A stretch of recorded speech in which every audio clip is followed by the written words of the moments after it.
This is the HUD News at 4:30. I'm Caris Wilkes. Breaking news in the last half an hour, planned strike action of teaching staff at the University of Huddersfield has been authorised.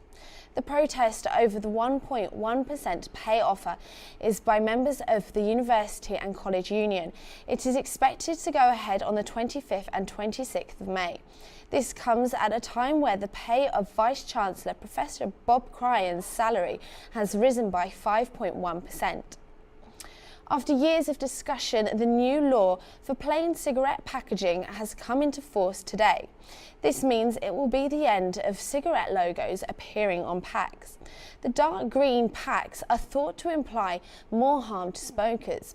However, companies still have a year to sell any packs which have already been produced. This comes after statistics released last week showed that Kirklees smokers were the worst at quitting in the country.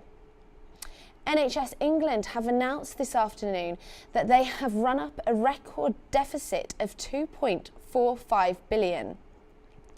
Official figures released by the NHS Improvement Scheme showed that the Trust ended this financial year nearly £500 million worse off than they had thought.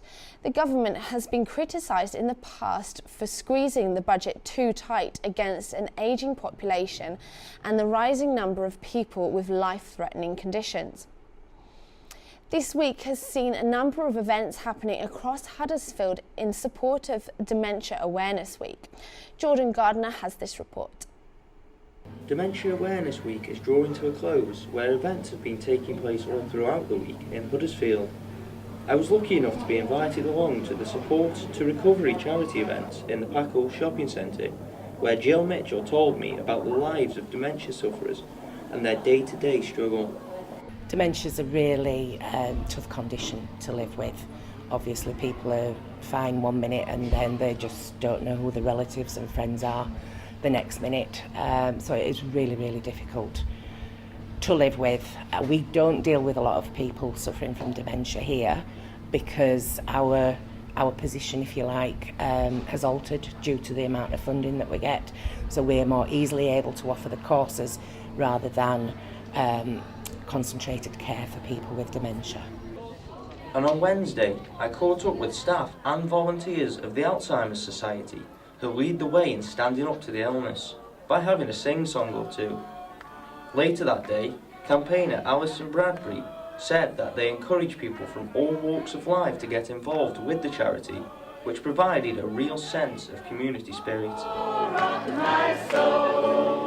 I'm at the outdoor Piazza Shopping Centre in Huddersfield, where members of the public can join in with a sing-along, like's going on right now, and get further information from the charity.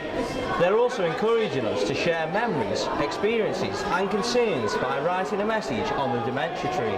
What we did was to ask people what would they like to do during Dementia Awareness Week. So you've got people who've got a diagnosis, there's professionals involved, there's celebrities involved, there's people who work at the Alzheimer's involved, and there's people who are volunteers, dementia friends, dementia champions. Anybody can get involved. The Dementia Challenge that the Prime Minister put in place in 2009 has really ensured that people have got on board with dementia, and Dementia Awareness Week has just got bigger and bigger. Jordan Gardner, Huddersfield, for HUD News.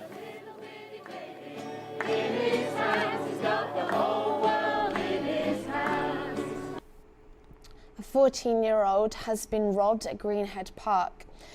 The boy was confronted by three men who were understood to be around 19 years old and was pushed to the ground. Several personal items of him were taken by the men. The incident took place around 3:30 on Sunday afternoon, with the police now appealing for anyone with information to come forward. Huddersfield Giants are set to play St Helens this Sunday at the 10th Magic Weekend. The team are looking to build upon a narrow loss against Catalan Dragons last week. The Magic Weekend is a chance for the Giants to pick up some points as they sit in the lower half of the table. Jamie Ellis says the Magic Weekend is a highlight in the Super League calendar. Yeah, it's good. It's exciting, playing at a really big stadium like Newcastle Stadium. It's good, and all the fans are there and playing in front of like 40,000. It's good, and it lifts the team. That's all from us here. Thanks for joining us for the last time. Goodbye.